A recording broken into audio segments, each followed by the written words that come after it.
You've reached the Union of Metro Street podcast, where we discuss the San Diego music scene of the late 80s and all of the 90s, from the shows we worked to the shows we played. Here we go.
So that was John Cougar concentration camp, and we've got Clint sitting in with us. What's up, brother? Everybody. How you doing, man? Nice to see you. Yeah, good to see you. It's been a long time, huh? Yeah, it sure has.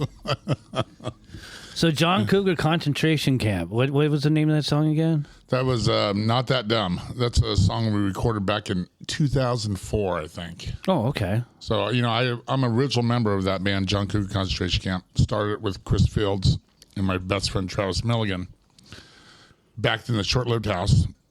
And I think we had been together 3 months and we put out our first 7-inch called Back in the Day.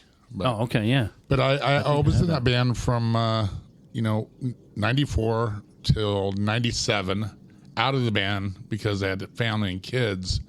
Went back to the band 2004, did a reunion and had recorded some of that record right there, but that's about it. Oh, okay. But my cousin Travis had been in the band the whole time. Oh, okay. He was the bass player. So okay. Yep. All right, cool. So let's just dive down all the way down deep. What got you into music and what age and why? Know, right? Is it skateboards or seems to be a running thing? When I was a young kid, I was a young kid growing up in the Ramona Country Estates, actually, and a lot of my friends, they're all into skateboarding, so I got my first kamikaze skateboard, I think, and then got into Palo Peralta. A lot of my friends back in those days were building backyard ramps and stuff. Right. And this, this is like, I would say 86, Okay. And, with, of course, we all know that with skateboarding comes like punk rock music. I was a young kid. My parents listened to all sorts of music growing up, so I had a variety of things that I did like, but punk rock music was something that really hit me. And I just loved it from day one, especially, the skate rock and stuff and everything that comes with that. My grandfather used to come pick me up and take me to Del Mar Skate Ranch. Oh, yeah. In Del Mar, and he would pick me up every Sunday and a couple of friends, and he would take us down there at 9 in the morning and stay until like 3 o'clock. Wow. Like every Sunday. So that's what skateboarding, and I've been still skateboarding my whole life until I've recently, kind of retired on that because working, being old, and taking slams doesn't go together. Yeah. I think skating and punk rock really go together. So, right. My first days of playing music was, because I was maybe injured or had an injury, and I would pick up a guitar and start playing, music of my favorite bands. And I remember when I was young, like, oh man, some of my first bands that I liked here in San Diego was like Social Spit. You know? Okay, yeah. Really loved that band. Santa Claus was another. Oh, yep. You know, Eminence. So I remember I don't know, I was 14 or 15. My mom taking me to Home Avenue and dropped me off and watching, you know, Christ on Parade and RKL and all these other, you know, Social Spit and Santa Claus would always be open up for these bands. So, yeah. Oh, yeah, awesome. I really this is like memory lane here. Yeah, that's the whole thing. Like I haven't even thought about Santa Claus for quite a while. The name was always like, why the fuck would you pick that name? But it made sense because you would remember it. Oh, and I don't remember the drummer's name, but he Paul, and he did vocals and did drums, right? Yeah, and that was something unique about that band. Yeah, was the drummer sang, and I don't think there's many bands that do that even today. You know, I think you see it more today than you did back then. But back then, when you would see a drummer singing, you'd be like, "Whoa!" Yeah, and they had more of a metal edge to them too. So it was even absolutely. So they could play with bands back then. If you were living still in Ramona, or we had I was living in Ramona as a kid skateboarding. I think my parents moved to Santee in 1986. Okay. So when we moved to I mean, I used to go to Ramona shows when I was a kid. My friends were into punk rock, so we would go to their parents would take us, drop us off at the Palisades, you know, shit like that. But I didn't start getting into playing music until I got down here in Santee area, you know. And that was in 86, because I moved out there in 87, I believe. Sure. So, and the scene out there, it was kind of weird being out in Santee for me, because I was from Mira Mesa. Yeah. So I started in Point Loma, but that's most of my time in Mira Mesa. Went out there, and then, as we all know, talked about it before, the Wiener Schnitzel, and that's where Short Lived and everything came from. Yeah. But the bands around there, you would have bands like, Psychotic Waltz, who were still Oslon back then, if I remember. Wow. Okay. And then there was kind of like this young scene emerging. There's bands like Blasphemy and other metal bands that would do house parties. Yeah. Did you go to any of those house parties back then, or? No, I did not. Because it was kind of a different scene. Yeah, it is. Especially for us. I love house parties. Yeah. House parties are some of the best shows. But yeah, I'm trying to think. I think one of the house parties that I remember, it wasn't Ramona too. It was the 9th, Short Lived, and the Missing Children or something like that. And it was like a backyard house party, which are still fun. You know? Yeah. I'm trying to think. Was that in Ramona? Yeah, it was Ramona, but that's when I was down here. But the show just happened to be Ramona. I think I would say that was 91. Right. Era. Yeah. That sounds maybe 90, because I started.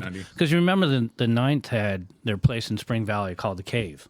I do remember that. And they had the shows there. I've never been to a show there. I've been to the house once. Just cruising there through there with Ara and Jeff Kelly, because they were buddies. But I was, friends with him. But he just took me over there and we cruised around. They showed me around. I was really, I was wowed by it looked like a cave. I was like, why they call this thing the cave? I mean, they had paper mache the whole inside looked like a cave, which I thought was really genius. It went all the way down through all the rooms. So to get into Ara's room, you had to duck down, and you had to know where the doorknob was for the bathroom and everything. I always thought that was so brilliant. And then Jerry, so they had Palisades seats, 3 rows of seats, I believe, in there. I thought it was like at least 10, right? I don't even remember. But it was a weird concept. It was like a roller skate ring / movie theater almost. They left those rows of seats there for a while, right? And the sign, the Dick Floyd show. Yeah. Where the video, the 9th did a couple of videos, and you could see that. I've named the band that. Yeah. But so that was kind of when I started doing more, and, Short Lived was doing, and we were working with the 9th, and that's how I ended up getting to Soma. I'm trying to put together because we were in the same scene, all the same people. Yeah. But like at some point, it went from. See, I would go to a couple of those metal parties because Sure. Well, for one, Trip West and the singer of Aslan, Psychotic Waltz, Buddy, I believe, worked there. Okay. So I could go there and get my records. Yep. And then Brian lived in the same complex as where I was living, the guy in the wheelchair. Mm-hmm. And at some point, it went from those metal backyard parties Right. to we're kind of all hanging out through Wiener Schnitzel with Short Lived. They eventually got the Shady Lane apartment. Yep. And we started going to more shows. I started booking some shows. We would go to Iguanas or whatever. And then it just started to grow and grow. And at what point did you come into the scene there? I remember I was still part of the scene, but still just a young punk skateboarding still. Mm-hmm. You know, really didn't know those guys back then, but just still, you know, loving punk rock, going to shows with my best friend who we skate together every day, you know, being dropped off at the Palisades, Wabash Hall. And then, what else? There's a California Theater as well. With still Theater. There's a lot of venues.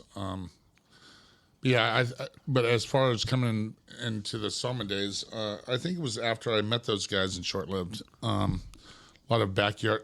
I had met them at a backyard party. A friend of mine said, "Hey, you'll love these guys, man." And so I went there, and it was I think it was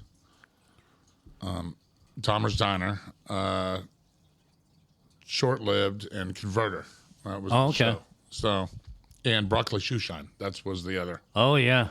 So, you know, and that's how I met all those guys, you know. Yeah. And then, you know, we would, as soon as I hooked up with those guys, it was all about, you know, skateboarding kind of took a back seat to going to shows and playing music. You know? Yeah. So, yeah. Because a lot of those guys didn't skate, but. Yeah. Well, but even by then, I was barely skating that much. I mean, I'd ride the red curb out, but it was all about trying to do the band thing and to being part of the scene. And now, absolutely, you know, something outside of Wiener Schnitzel we had all together. So it got more into the drinking and just trying to create music and trying to, you know, find ourselves. But for me, I would have been, at this time, is obviously the early 20s. I think when I first started booking shows, I just turned 21. So at what age would you have been then? So I think I was about 19. Okay. Yeah, so you're just a couple years younger than me. Yeah, I just turned 50. So. Okay, I'm just turned 54. Yeah. So you were still really, really kind of young. Yeah. I mean, I started hanging with those guys in Short Lived when I was about 18, 19. Okay. Yeah. So, and I do remember coming to the Selma shows and seeing you, and I thought to myself, I was like, wow, he's got like face piercings and like Oh, yeah. I think the wrestler from the Cyndi Lauper videos, Captain Lou. I think he was like the only guy that had something like that back in the day. But you were another one of the guys that I was just like intrigued by. I was like, wow, you know, I thought it was really cool. Because I had all the nose and then my ears, and then later I got more. And you had tons of metal in your face. Yeah, absolutely. I would be called everything from tackle box to you know. Yeah. You go fishing today? Why? Because you got one of your lures stuck in. Thanks, Sammy. Wasn't that when we did that Jim Rose circus show? Didn't one of the guys, was it Lifto or the Enigma, that said, "Man, that looks like it hurt"? To you? Yeah, it probably would have been Enigma. He and I hit it off pretty well. And I was looking at his piercings, just going, "Damn!" And his whole face is tattooed, and here I am, just like, you know, I thought it was pretty mellow considering, but. On that being said, it was kind of drastic. The only other person I knew of was Barney from Napalm Death, who had his nose pierced 3 times. And that's all I would wear. I had 2 on one side and 1 on the other. Right. Because I didn't like the septum one. But, my ears were all knocked up with I had so much metal in my face. Sure. I just started replacing with tattoos as I got older. Right. But I had to take them out to get a real job. But that's me, and it's not here. So going back to the when you're hanging out with all the Short-Lived guys and Dahmers and all of that, did you already play an instrument or? Yeah, I mean, I was always just jamming at home on my. Never was in a band actually. Right. Never in a band, just jamming at home and stuff. But I remember when the guys brought me over, they were like, hey, we used to have an apartment, but now we got a house. And my parents lived in Santee at the time, and I lived with them. And it was pretty much not even too far from there. So they invited me over, and they had converted their whole garage of the house into like a practice spot, and it was really great soundproof. And I mean, one of the greatest things was they would have these house parties, Yeah. And Short Lived would play, and they would have bands from like Chula Vista. I remember this is when I first met all the guys from Chicken Farm. Yeah. They came down, and I think Billy Club had played that night, and that's Rob Logic and they're the Mice now, but they're called Billy Club back then. But that was like one of the house party shows, and I was so enamored by the talent and how good these bands are. I mean, Chicken Farm, I think. And it's funny because like that's the Chula Vista scene, and we had this scene, but that kind of like brought the whole scene all together, like those house parties and everybody hanging out, and Chicken Farm was so good. I remember how great they were. I to this day cannot sing their praises. Great band. So much love for them. Oh yeah, absolutely. Just they Sure. I've had to bring that up many times. I'm probably boring the listeners with it, but Chicken Farm, my God, that whole South Bay scene was just insane. So much talent. Yeah, the Kids was another phenomenal band. Jason Whedon played bass for Chicken Farm, and he had started the Kids with his friend Jeff. And Vic brought B-side players drummer now, but he was the drummer for the Kids back, and that was another. I mean, I've been in many bands, right, and something I can say about being in a band is, it doesn't matter who's in the band. It's just like it's the dynamic of it. It doesn't even matter how good you play the instruments. It's just like I've been in a lot of bands where it just doesn't mesh. You know what I mean? But there's sometimes you get these guys together and there's a certain magic. Oh yeah. Yeah. And I know a lot of bands that have that. Like I thought the Kids had that. Definitely Chicken Farm had that. Yeah. But it's something that's special, I think, Yeah. But those shows back then were great, and hanging out at the Short-Lived house, he had so many characters coming over. That's when I first met the guys from CTD, Brent and Lenny, and Mark. Dude, it was Jack. Yeah, Jack. Jack's triple sax. Yeah. I still see him every now and again. You do? Too. Yeah. He's still doing the Courier, so I see him on his bike. Oh, cool. Yeah, I think he's doing OB. I do see him all the time too. Actually, at postal shows. Yeah. Oh, okay. Yeah. Those days were awesome, man. And I started playing. That's when I started playing music back then. Mm-hmm. Started jamming with Matt Newell from Converter. Right. We started a band together. I had a friend from the Navy, Travis Milligan. He was the original drummer for John Cougar, but before John Cougar, me and him had been in a couple bands. One of those bands was called Ed, and I always remember like this sticker. It was like Ed, and it was like this dumb guy with his hat flipped up, and he had his mouth open, and he just full beer cans were just going in his mouth, And the Ed it was abbreviated for Educated Drunks. So. Okay. But it was just a 3-piece band. We were just fucking around, but it was kind of good. We got to play with Mr. T Experience and stuff. The band kind of sounded like Cringer. It was a 3-piece, so it was really fun. So that was my first experience, playing in a real band. Playing shows. So and then after that, it was this band called Filter that we did. It was short. It was ironic. It was short-lived. But we had played some cool shows with, Short-Lived, Dahmer's Diner, Chicken Farm. We all went out to Yuma, played on a tractor trailer in the middle of the desert. Oh, no way. And that's one of my dreams. Dude, it was so awesome. It was like a generator in the background. Like I said, all those bands played. Earlier Family Bombers were playing. Face to Face played that show. And that's when I first saw Face to Face. I was like, oh, these guys are so great. Yeah. And a month later, I saw a flyer that Face to Face is playing in the Dungeon at Soma, Yeah. So I went to that show and saw them. But I already knew before that, I was like, oh, dude, Face to Face is like a main stage like band. I mean, they were so good. You know? Yeah. But a lot of people didn't hear about them when they had played the Dungeon and all that. I think that's like right maybe before they blew up.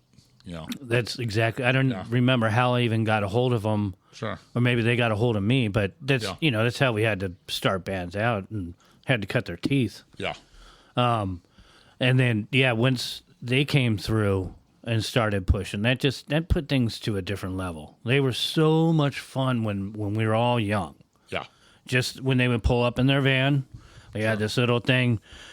Trevor would usually be driving, but Matt and I were the ones that were really goofy, and Rob was a little bit more reserved. Sure.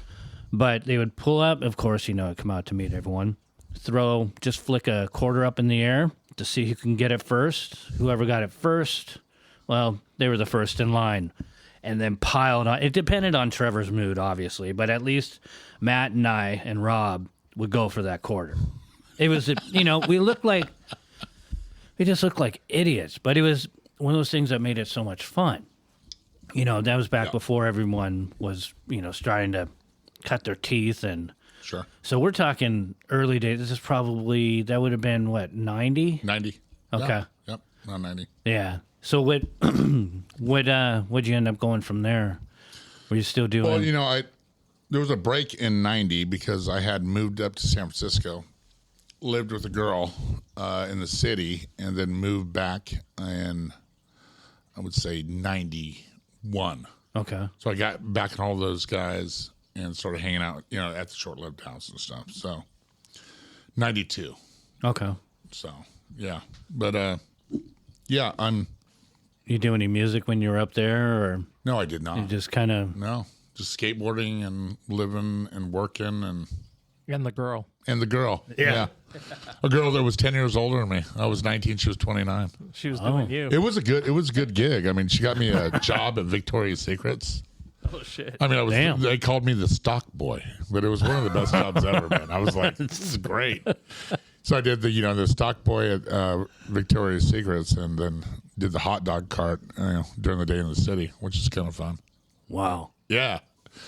That's so fun. I think I've heard stories about the stock boy. That just like rings a bell. That's when the Victoria's Secrets catalogs were still pretty hot. Oh yeah. Yeah. Oh totally. Sheer, you could see stuff. And... Oh yeah. Hey, stock boy, go get me this bra. This is how I know all about bra sizes, cup sizes. And all that stuff. Give me a 34C, and I had to go up there and grab one and run over to the dressing room, and all the girls would be like, "Hi, this is awesome, love this." I mean, I don't look like I do now when I was back then, but yeah. But I moved back and broke up with the girl, of course. Moved back, got really into collecting records. Was a huge Lookout Records collector. Loved everything from Lookout and East Bay punk. Yeah, and it's so funny because when I was living out there, I never went to Gilman. I could have just jumped on the tram and went there. Yeah, but I really didn't had a clue until I got back. Yeah, and when I got back, it's a lot of my friends were into that music. And, they're showing me all these.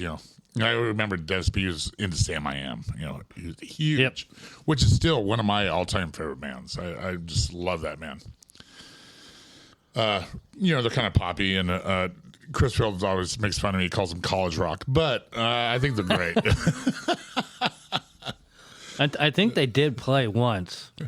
I do remember them. We went up there on a little tour, and it was short-lived, and some of the guys from Struggle. Yeah. And Short-Lived played. They played Gilman, and we were just up there for a couple 3 days. I think they might have played somewhere else as well. I'm not sure, but when I was up there, that's we were in the thick of it. I remember I got a flipper 7-inch. I talked to Tony from Ill Repute, and that's how I got Ill Repute. And he's like, "Yeah, I'm going to come down with the Offspring and the Grimm," and so I had him come down and play. But the scene up there at Gilman, it was crazy. I mean, it was so tight knit. The early Green Day and all that. It was just incredible. The amount of music that they were putting out, and then of course you got Maximum Rock and Roll up there. Yep. Was Flipside from up there, or were they in Ventura? I think I thought that was Santa Cruz or Ventura area magazine. Yeah, but we definitely Maximum Rock and Roll. Yeah, was definitely from there. Yeah, and I mean that's Book Your Own Fucking Life was out of Maximum Rock and Roll, wasn't it? Yes, absolutely. Which is great. That was awesome, right? Which reminds me, later we'll touch base on it again, but remember Genetic Disorder? Yes. I still have a copy. The cartoon one. It's not the devil. Is it the devil one? I don't remember. But Larry, who did that. Yeah. But nonetheless, so that scene up there is Lookout. Yeah. Hugely influential on a ton of bands. Absolutely. Just having them play down here, we knew we were going to do good. Jawbox, Jawbreaker. Yep. Anything from that Dead scene. Kennedys. Yeah. Well, I never Operation got to have Ivy. them. Yeah, Op Ivy. And then there was another.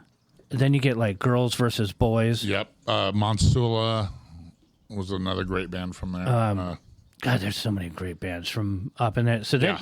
that started. Winona Riders. So many good bands. Yeah. Would you say that was a heavy influence as far as your music writing, or Absolutely.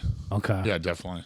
I would say the East Bay punk scene, and definitely the scene in Chicago. I would say. Okay. I mean, was a huge Screeching Weasel fan. I mean, that's one of the bands that really, all their songs were always easy to play. Yeah. But it made me realize, like, sometimes the easiest stuff is stuff that sounds really good. Yeah. But but I've always been into all sorts of music. Before I was 21, I loved the straight edge scene. Okay.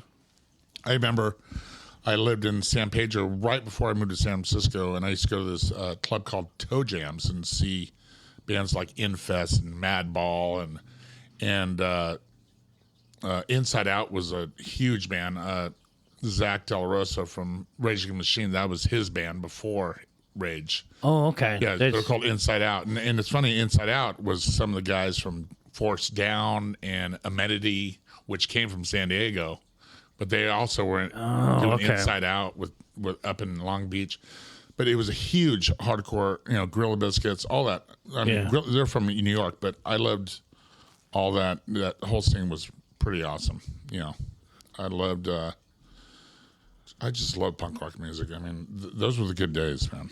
There was a lot of speaking of that scene and Amenity, and there was a struggle. Used to do. Did you? Oh, this would be after. I remember Dylan shows when he would do his shows down in his basement. They would cram, 60, 80 kids into to where you could just basically pogo. Yeah. And that's about it. And they were some of the most insane shows down there. I'd like that scene a lot. I like the diversity of it. Yeah. Even though I felt like a kook showing up in my leather jacket and all these kids are just the complete opposite, but there was still the unity. Oh, yeah. And again, the talent out of that was amazing. It was. Did you ever get into like any metal or like Slayer, Venom, and Metallica and all that? Absolutely. Yeah. Oh, big time. I mean, like I said, huge fan of all music. But I remember, going to Off the Record and finding Metallica Kill 'Em All in the summer of 1983 and going, what's this? And bringing it home going, oh my God, this is amazing. Yeah. But, I mean, I loved, Exodus, Venom, so many bands, but I can't think of off the top of my head. But, I mean, I was a huge metal fan. My best friend growing up was into punk rock. His older brother was a metal just maniac, and he would always drag me to all these metal shows. He'd be like, oh, this band Megadeth is playing. You should come with me. And he would drag me to these shows, and I would be like, this is awesome, man. Yeah, but no, I've always, loved. I think my, earlier days, grew up liking heavy metal. Of course, I'm a huge AC/DC fan, and Metallica and Queensryche and all that stuff. Definitely loved all that stuff, but. Is that an influence in the music that you play? I don't know. Maybe subconsciously. Just sort of back there. But sure. Yeah. Yeah, because that's, for me, again, I guess I have a lot of influences, obviously, but when I listen to any of the old Venom, I find myself in my bass playing style. It's if you take away basically Cronus's vocals, which I also do, distorted kind of, growly vocals, but you take it away and you just get it down to the essentials. It's just another punk rock band. Yeah. So when I listen to Slayer and all the noodling and all that, I can appreciate it for what it is and the darkness and all that. But for me, my main, influence is just straightforward punk rock or rock and roll, for a lack of putting an absolute label on it. Yeah, yeah. And so that's my bands have been crazy all over the map and the things that I've done. But with you, same here. Like what? Where's your kind of like? What's the niche? What's when you start playing? What like? Where do you go? Like influence wise, is it just a 3-chord thing? Or? Yeah, usually just a 3-chord punk thing. But I definitely have that rock and roll influence. Mm-hmm. So like bands like Turbo Negro or the Stooges, like anything like that. Like New York Dolls, like I love all that kind of style of music. The Clash was one of the first bands that my parents had bought me a record. Oh, that's awesome. But yeah, but like I said, I think I'd like all types of music, but these days, yeah, I don't know. Well, when you came back from San Francisco, yeah, after you had to leave the job at Victoria's Secret, and so you came back down. Do you go directly back to the short-lived house and be like, "Hey guys, I'm back. Let's." Yeah, actually, yeah, pretty much. I was like, just like, where's all my friends at? But, hey, I'm back. Yeah. But what's funny is I didn't know everybody back then. Don't think I knew Chris very well or Ray. But I knew Dennis and Matt, Yeah. But yeah, I came back, and like I said, we did all those. I did the Ed band with Matt. We did Filter. I did a band with the Twins. I remember like a lot of during that time was like Pearl Jam was popular and Stone Temple Pilots and I don't know if this is after Dahmer's or before. I'm trying to think. Yeah, it's been a long time, but yeah, I started jamming with the Twins. That was really fun. We kind of did experiment band called Shadrach. Really never went anywhere. But remember Chris? What's his name? Frank Melendez was inspired by it, so he had recorded a 4-track recording for us. But that band really never really went anywhere. But we did shortly start after that. We started. Me and Chris had a falling out, but we had became friends again, and we started John Cougar because my buddy Travis Mergelin. We had been in multiple bands together, and it was just like one night at a party. We just all happened to just like pick up guitar. We're like, let's play some songs. Yeah. So it was like, let's play some Screech and Weasel songs. So we did that. Yeah. And then I think we just like came up with a riff, and we made up a song called Back in the Day. Okay. And that's where it all started. That was like the magical moment of starting that band. Was like we had that one song that people liked. Yeah. And shortly after we had we only had been for 3 months, and we hit Nestor's studio. Oh yeah. And Frank had recorded us 5 songs on the first 7 inch. Okay. So. And what band was that? That was John Cougar Concentration Camp. Oh, okay. So that's the. Wow. Yeah. So it's just total kismet and everything just. Oh yeah, yeah. It was awesome. That's brilliant. Yeah. And so Frank, that's Frank from Sprung Monkey. Sprung Monkey. Okay. Yeah. Yeah, because I remember him having a connection with and that's probably how I got a hold of Sprung Monkey. Yeah. Well, he was good friends with all the guys in Short Lived. With Ray and Dennis, and I noticed they had a. Short Lived and Sprung Monkey had a connection. Yeah. all friends, and they played a lot of shows together, and that's another good band. I like Sprung Monkey. Yeah. They were awesome. That was the first time I saw Sam I Am. Was Sprung Monkey had opened up for them on the main stage at Market. Okay. Soma. Yeah.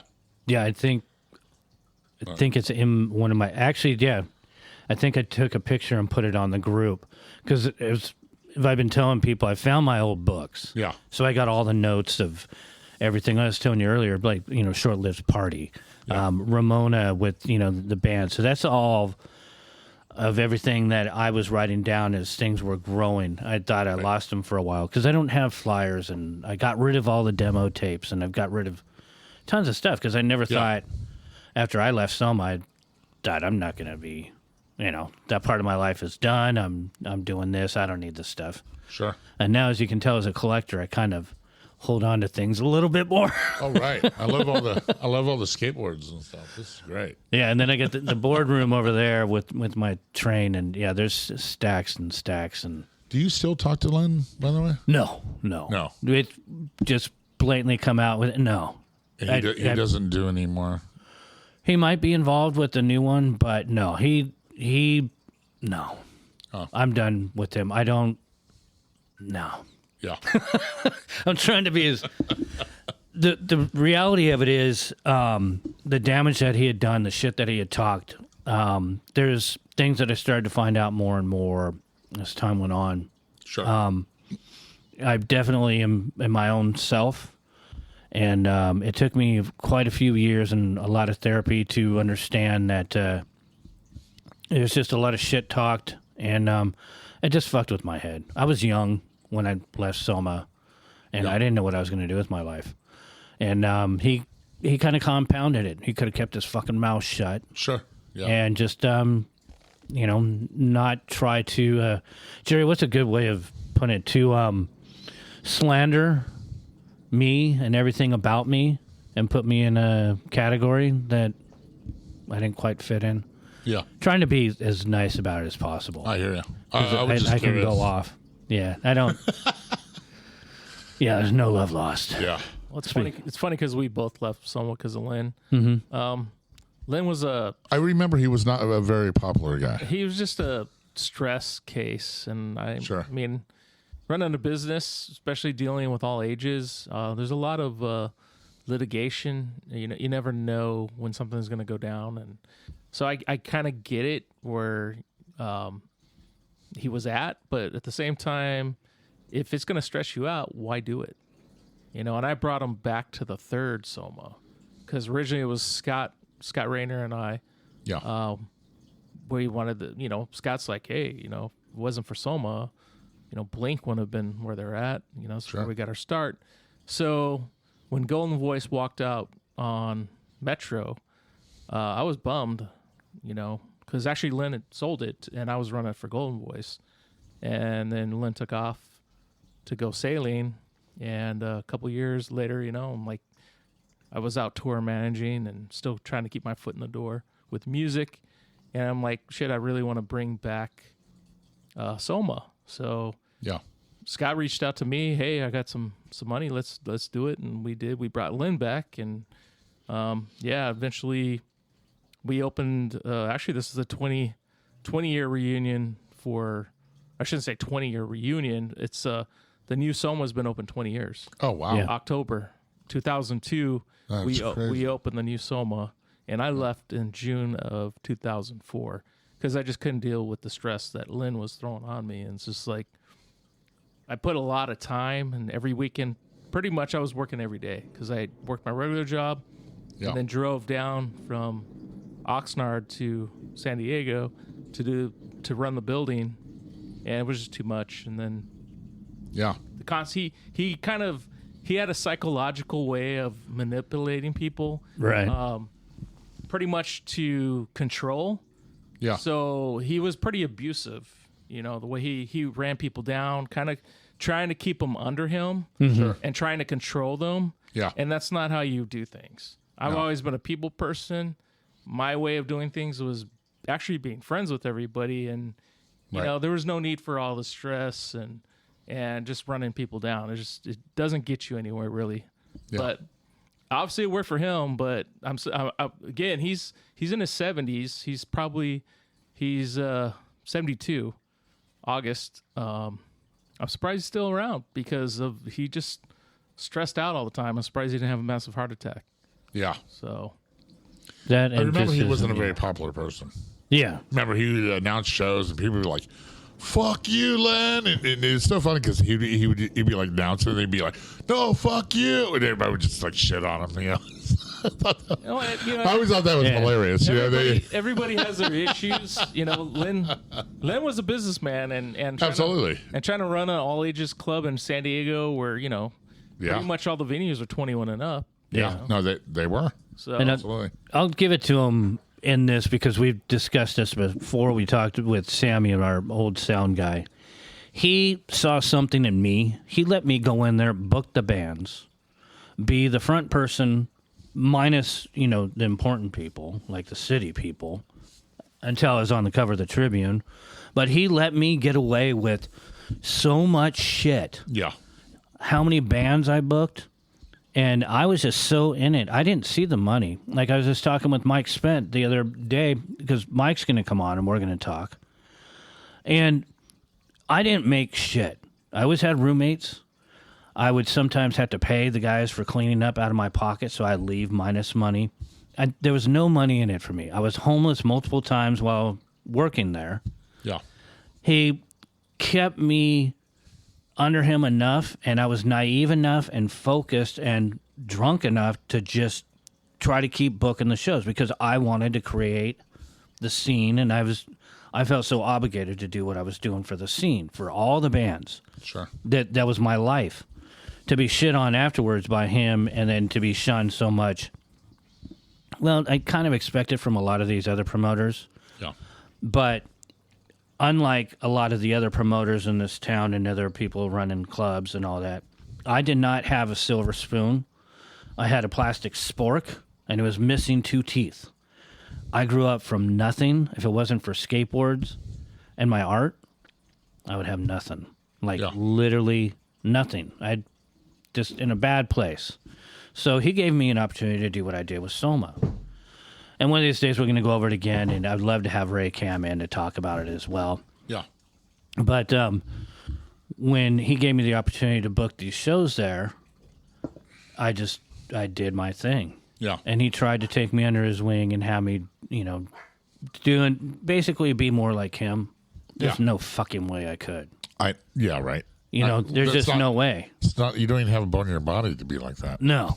I don't. I'm fucking Irish. Right. Exactly. I'm at the bottom of the barrel as far as, But, I also didn't have his money. I had to do everything. If I was to book a band, I had to convince Len that it was worth it to book them. I had to do all my chemistry on the show to make sure it would work. I had to take chances all the time. So I had to be, and I'm not really a people person, really.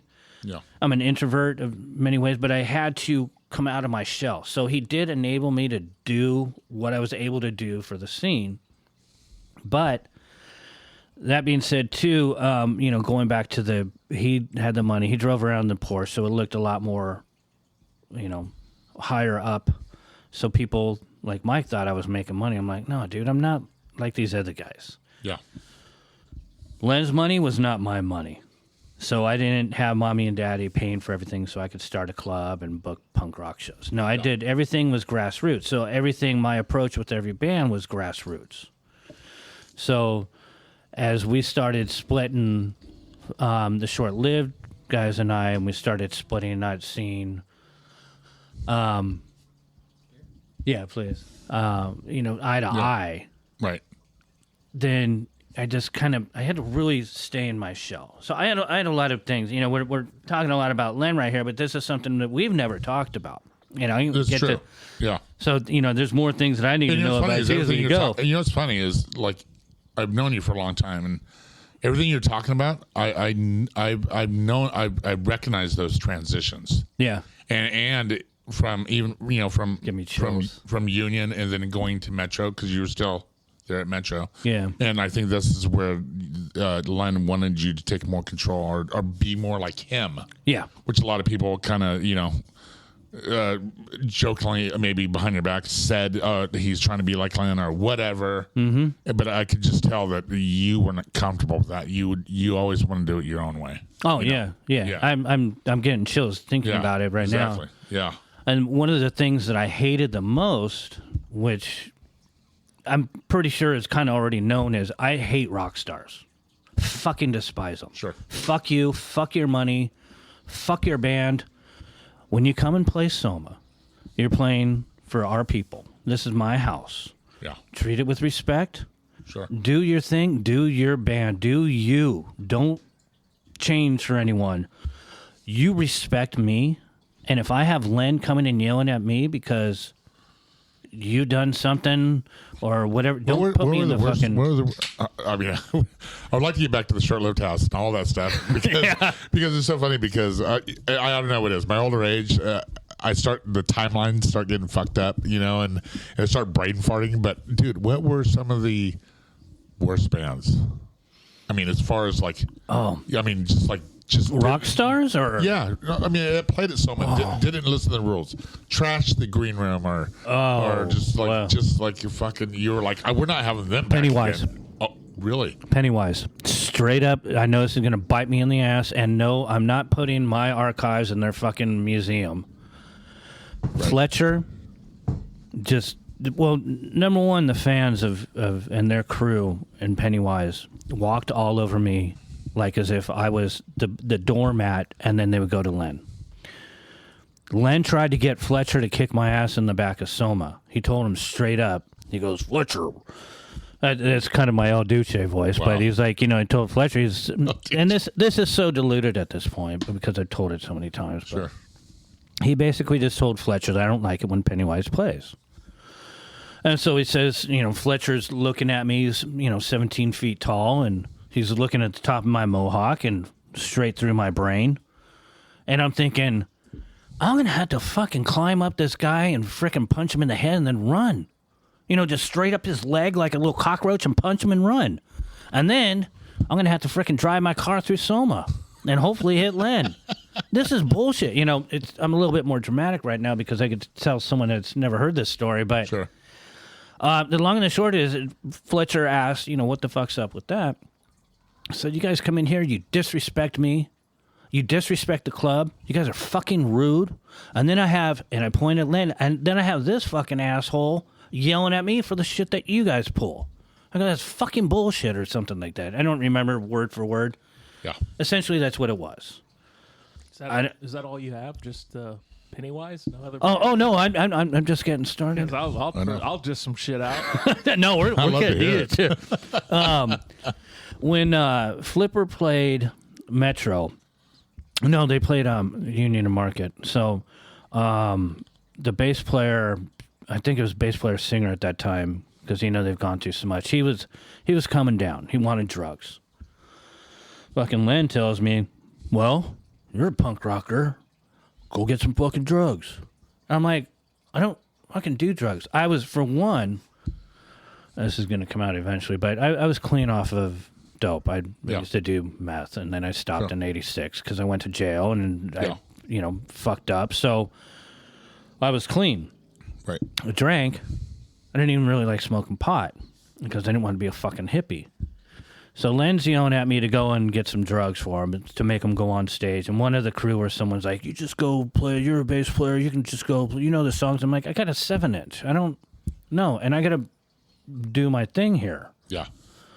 That was kind of weird and awkward. But when local bands, there's a few local bands, and they would know if they listened to this, who treated me like I was, because...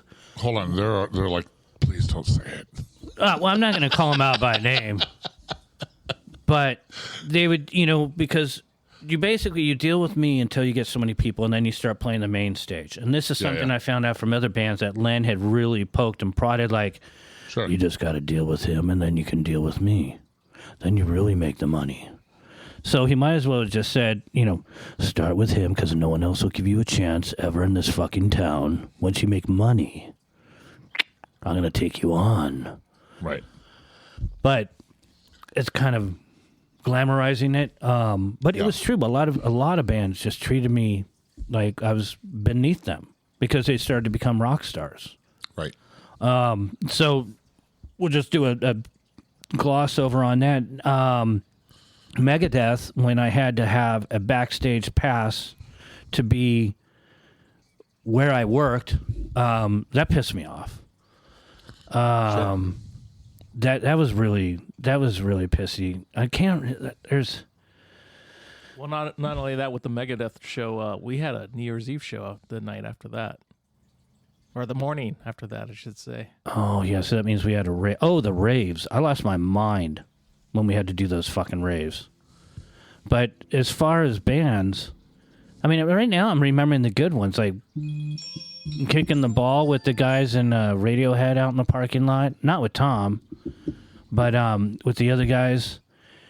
There was, I mean, realistically, in my heart of hearts, once I get Len out of the way, Yeah. and I think about the talent that I got to work with, Yeah. and to see the careers that people have, like Mike Clovis, who was Sammy's his apprentice on sound, is now on the Kiss cruise. So nice. Shout out to Mike Clovis, the Claw. People have really amazing careers, and those are the things that I really realistically like to think about. Yeah. Because if I think about the dark shit, it's too depressing, you know.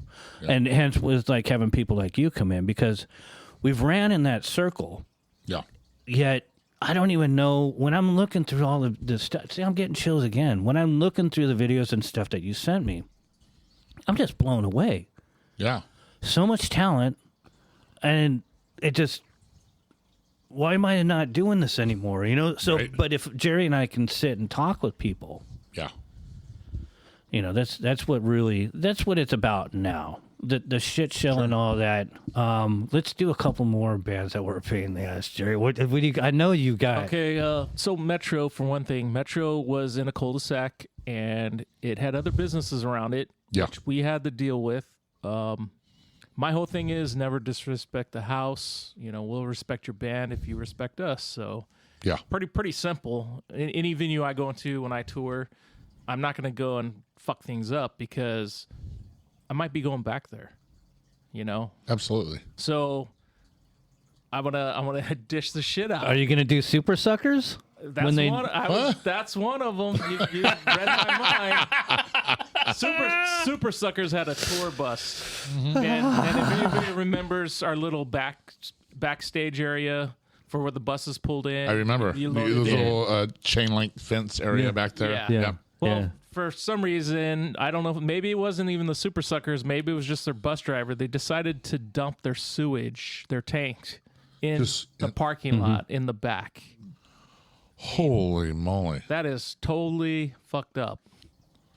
And Talking about shitting on And we're us. talking a lot of it, obviously, Oh, yeah. if it was full. it was Yeah. full. And they dumped the whole thing in the back, which Wow.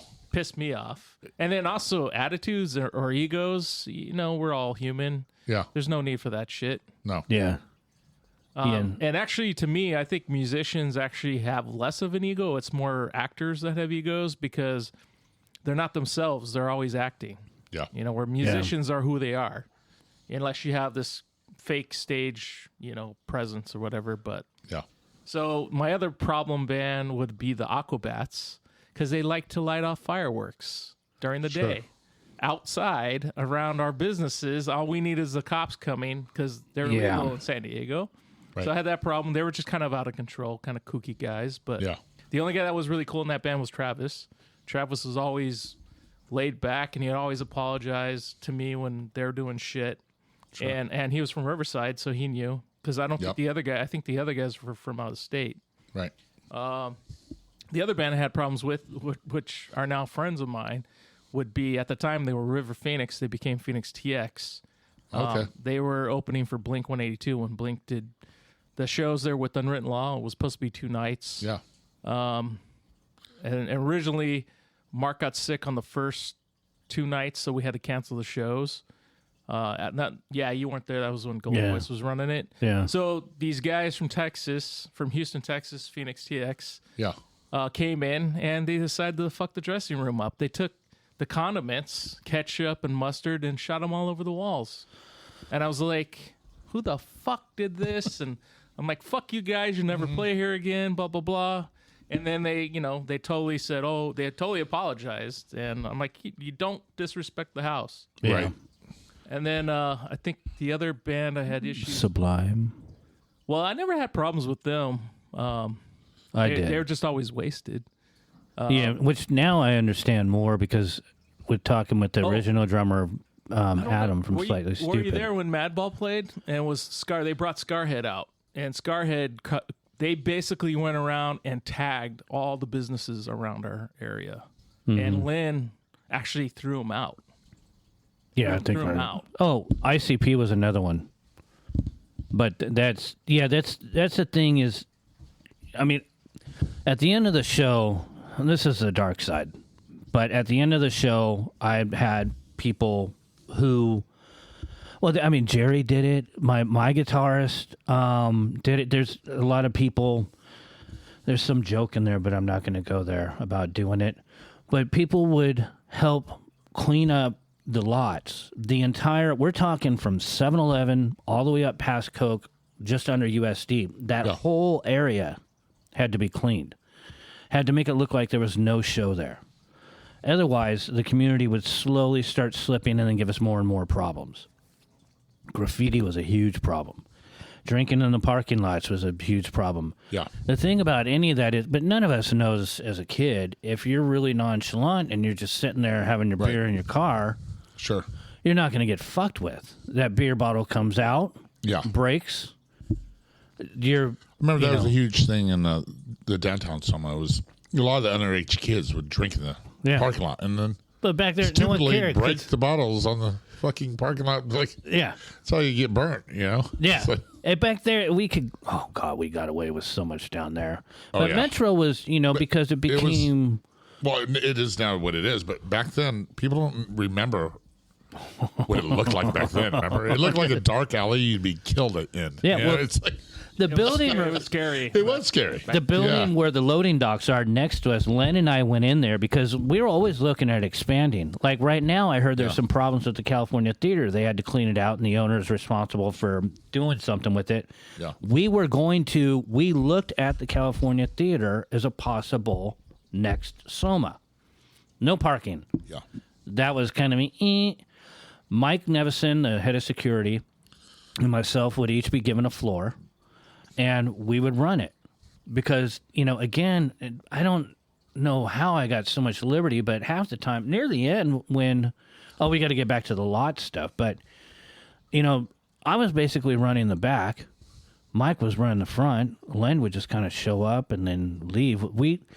The crew that we had running Metro was tighter than something. It fucking amazing. Yeah.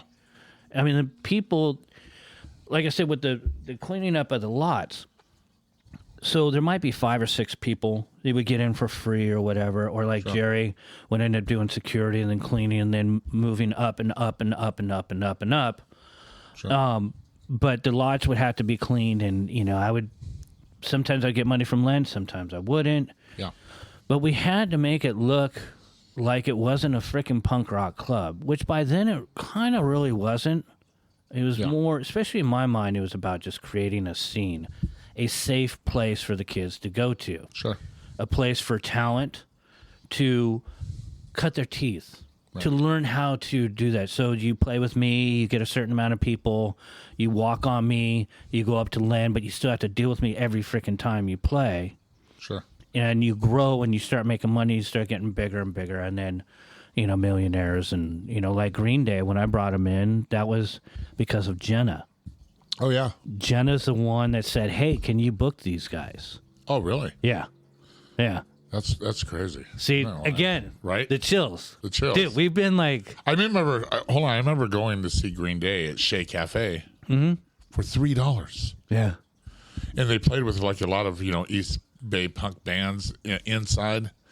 It was like Monsula and Probably be like Jawbox. Jawbox. I think Jawbox is from DC actually, but Jawbreaker right. is from East Bay and Jawbox DC. But I think it was Monsula. I remember Converter. Dennis B from Short-Lived Side Band. He had a side band called Converter. Yeah. He did with Matt and Ray and Sam. No, it was Matt and Sam played drums and Jason Solon sang. And it was a side band called Converter. They were fun. But I remember seeing Green Day for $3, and when I knew how great they were going to be is when they were fucking just nailing, right? They're just playing, and all of a sudden the whole fucking power shuts out in the whole building. Everything goes dark. But guess what? They didn't miss a beat.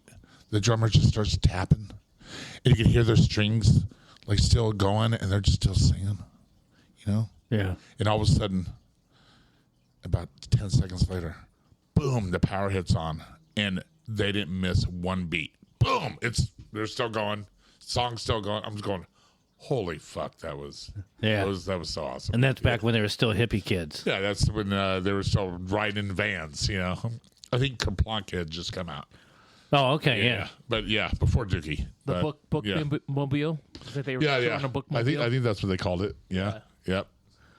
Yeah, so the good stuff definitely outweighs the bad stuff, and the bad stuff we can, harp on. Yeah, because pretty much that's why those shitty shows or those shitty bands stand out, because there wasn't that many. Mm-hmm. It was more good than it was bad. Yeah. Yeah. So. Even the bad stuff. I mean, there'd be nights where it was just, for whatever reason, it was rough, and it, but I mean, that's life, realistically. Yeah, sure. And the good thing is about the way that Metro was and how it was just, everything was basically just put together and run, was because of the fact of the talent that we had doing every job. And you just you knew that you can go in there and you could kind of push the boundaries, but you also knew that's the one place you really don't want to fuck up. Because when we were still doing Union, I mean, I'm not going to name names, but there was a lot of back and forth, and people would shut down shows just to shut down shows. There's people with egos. Sure. That's what happens when you got a lot of money, or your family has a lot of money, and then you end up being in a band, and you call it a punk rock band, and you just go around and you're trying to dictate and fuck things up. And everyone there were so many different agendas. And one thing especially that still to this day bums me out, there's half of the scene that gets all this credibility and all this hype, and this is San Diego. But that scene is the bar scene. What about everything on my side of the table? Sure. I mean, if I wasn't able to do what I was able to do at Union, Jerry and Scotland opened up this one. The Soma name, the Soma brand, its legacy, it's still around to this day. And I started in 89, and it was around, I believe it was 88 when Len first started doing, and he only did a couple shows. Ministry had played there, Danzig had played there. I think there was someone else that had played there. I got in there right before Scream, or maybe I was already doing shows when Scream played. So that's why I want to get Dave Grohl in here. Yeah. I have my people contacting his people. Actually, I don't, because I would just DM him on fucking Instagram. But no, I would love to have him come in because, the Foo Fighters had played there. Yeah. Come on. But these stages are the same stages that a lot of the local bands got to, cut their teeth on and do their thing. Sure. So to drag it through the mud, again, the good outweighs the bad. So speaking of the good, let's go right back into John Cougar. Sure. And you guys cut your 7-inch. Yeah. And that was after, how long did you say? 5 months? 3 months. 3 months. We were together, a band for 3 months, and we had cut, back in the day, 7-inch. Okay. at Nestor's, and I think I have that. I remember it's the one with the bird on the finger. And I remember the day that it came out, we had a show it was at Tang Records when they were down in Pacific Beach. Oh, yeah. And 15, we played with 15 and the Kids. And that was the first, and that was something else in itself. I mean, I was always a huge Crimp Shine fan, but yeah, I think when we played with 15, Jeff Ott had really been strung out and dope, and he played naked that show. And I never seen anybody's hip bones sticking out so crazy. But yeah. So, but you know, I would like to go back to talk about Dahmer's, because during that time, Short Lived had this side band called Dahmer's Diner. This is towards the end of Short Lived, too. Yeah. So Dahmer's Diner was Ray Cam, guitar player for Short Lived. One of the twins, Jeff, the bass player. Yeah. Chris Fields on drums. He was the second drummer for Short Lived. And then the original drummer, Sam Kelly, on vocals. And this is the first band that Sam Kelly ever sang in. First of all, I thought it was a genius name because, you know, all that crazy Dahmer's thing had just happened. You know, shortly after, you know. And I thought it was genius. I was like, these guys are going to call themselves Dahmer's Diner? That's awesome. And the things they sing about, like eating people and all this stuff, I thought it was genius. But when I would go and just see them rehearse, I was just like in awe. I was just like, oh my God, these guys are going to be so huge. They're so awesome. Yes. You know, and then they had a write up in the Reader, you know. Jeff on the cover. Yep. Sam. I think it was Sam on the cover with the doll. Oh, was it Sam? Yeah, it was Sam. But, okay. Yeah. But I just thought it would be I thought they were going to be huge, you know. And then it didn't go so well after that. I don't know what happened. That's the one thing, because I was, going over the videos and I'm watching them. Yeah. And I'm listening to it going, there's so much talent in here. Sure. I mean, just ridiculous amount of talent. Short Lived was talented. Yeah. Oh, yeah, for sure. Dahmer's, for supposedly a joke band. Yeah. I mean, what the... They were great. Jesus. They were phenomenal. They wrote good songs. Yeah. Everybody played great. I mean, what they sung about was hilarious. Yeah. I mean, they had this song called Rick Allen's Arm. It's about, the drummer from Def Leppard's arm that's gone coming to get you. You know? It's like hilarious stuff, you know? And all the hype and everything. They had a lot of hype when they did the Reader thing. And a lot of it was just like, it's like, because that was like, they had a band before that called Skunk Snot, and it was, it was a big joke, and I think that they started the same thing with Dahmer's, but, Dahmer's actually, they actually practiced, and they actually had songs, and they were actually good. Yeah.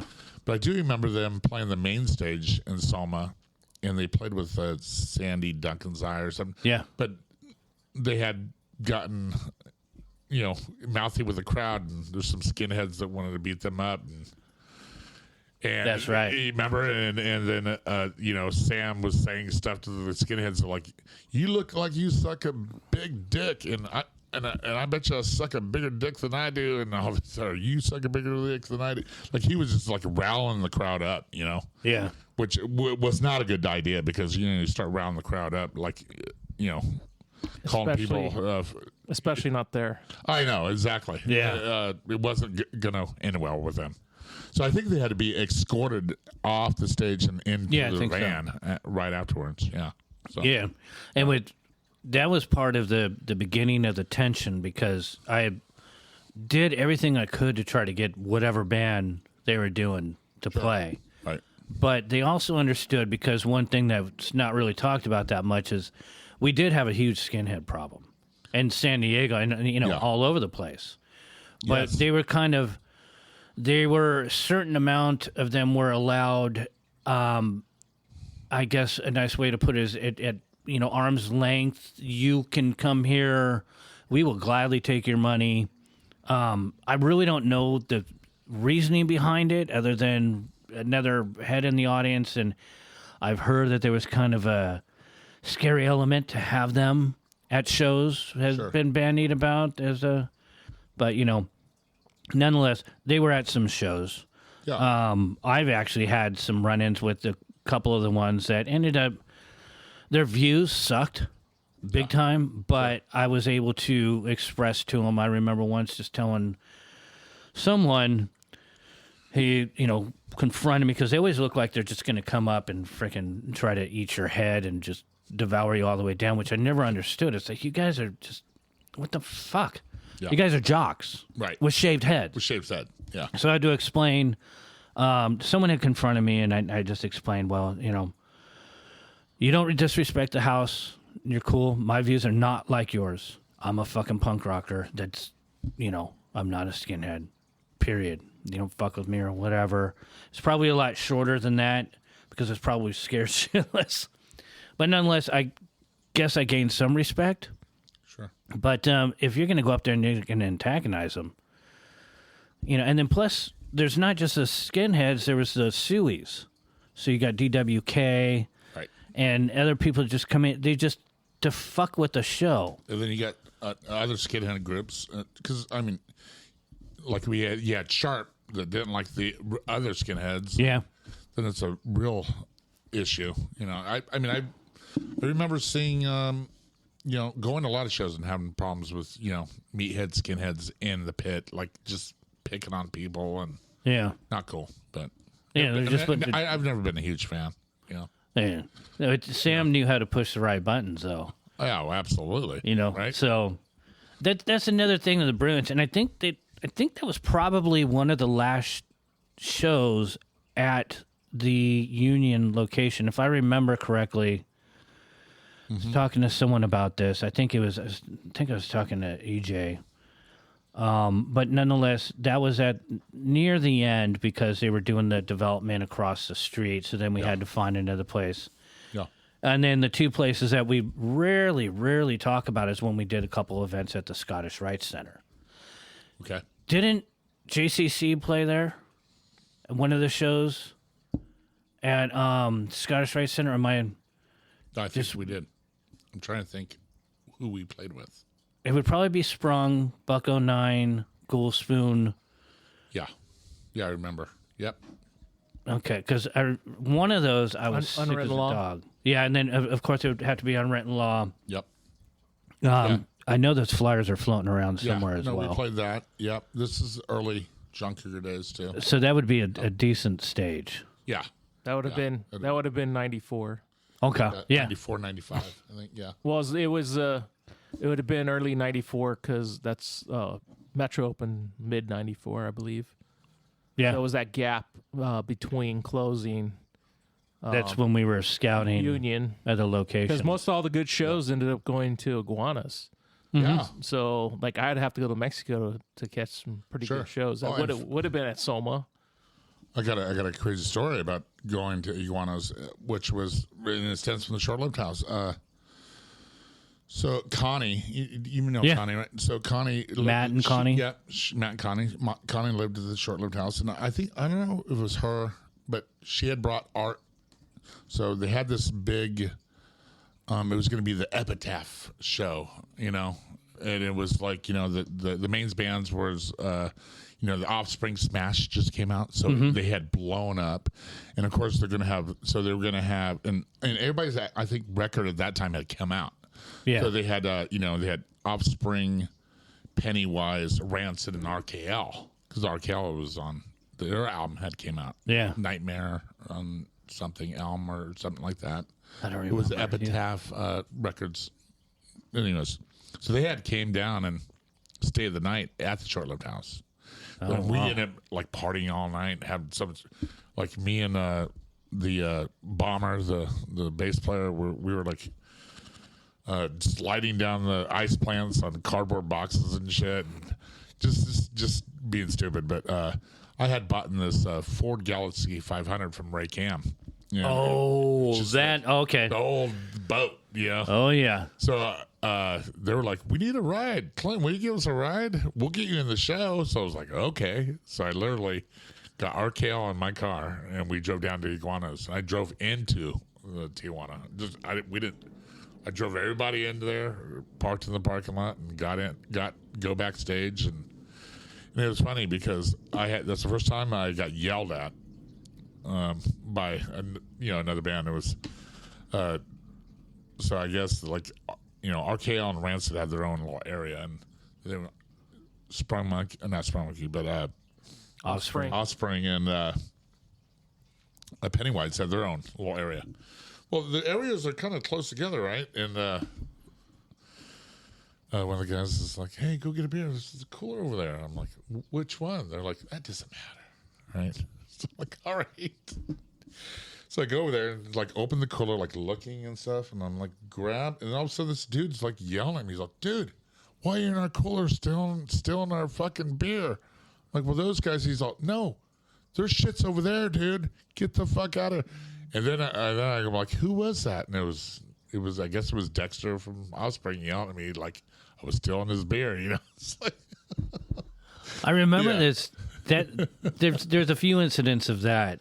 I can remember of. There's always incidents of that. People going into the dressing room, into the fridge, taking the beer. Yeah. But hey, I was just the guy that gave the RKO a ride. And they were like, "Yeah, just go grab a beer. It's cool." But, I walk in there. Nobody knows me, Right. Like, who the fuck are you? Get out of here. That is so classic. It reminds me of Iguanas, too. Iguanas. That was loosely a classic venue. Yeah. That was such a great venue. Yeah. Yeah. Just a bad area. Oh, right. Yeah. Yep.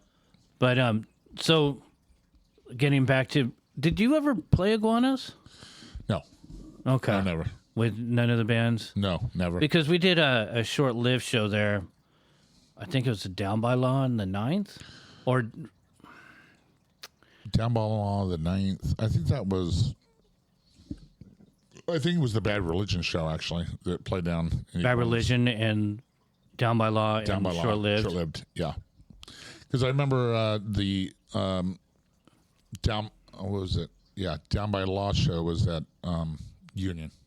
Okay. Yeah. Yeah, because I remember there was one of the last shows that I was actually at Iguanas. Sure. But speaking of, let's play another Cougar song. Sounds good. Really quick here. Oh, actually, let's play. What do you got? I got a great song now that I remember. So Sprung Monkey actually had a song and gave it to John Cougar and said, "We want you guys to have this because it sounds more like you guys than it does us." So it's called Butt Cheese is what it's called. You might find it on. What album is it on? It's on a 7-inch called Punk Explosion.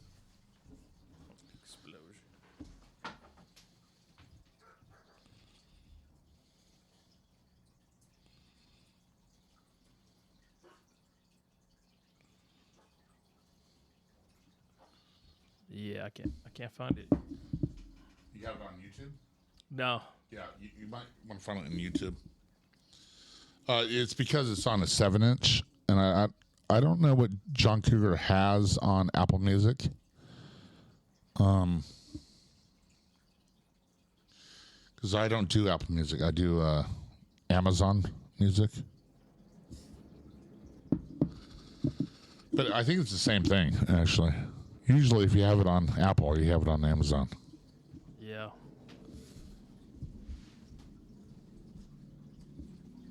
Jeremy likes to do this to me. He likes to say, "Hey, let's do a song. We're not prepared, so that's why we have the gap." Okay. Well, the problem is I had to pee really bad, and I find it a good excuse as you play a song, so I don't. And then we have dead air as we're trying to find a damn song off my phone. Sorry, guys. I was hoping we're editing this, right? Well, yeah. Okay. No, even this part's good because people are going to go, "Oh, try to edit it as we go along." Yeah. Yeah.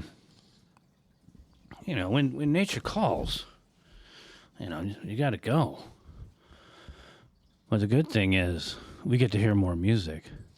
Well, there you go. It's on the very top. which is actually that. It's kind of funny that they would send you one of their songs. So it's just completely written. They're like, here, we just... They pretty much wrote the whole song. Math homework. Figured you could use it on such a hot day.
Yeah. All right, so the story again.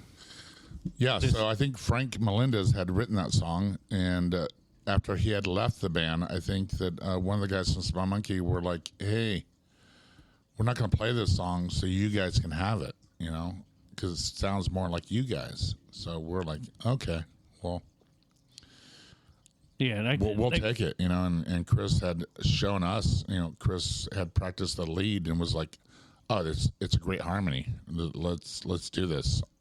And That's we did it, awesome. you know. That's awesome. I remember that actually from back in the day. Yeah. I remember hearing it.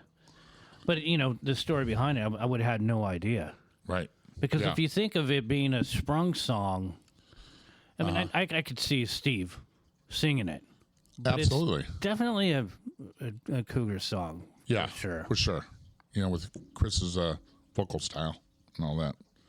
Yeah, and so Chris did guitar and vocals. Chris played guitar and vocals. I was the other guitar player.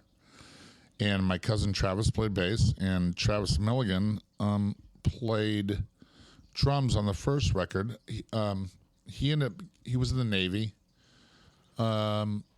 He was kicked out of the band for whatever reasons. I really wasn't down with it or happy about it.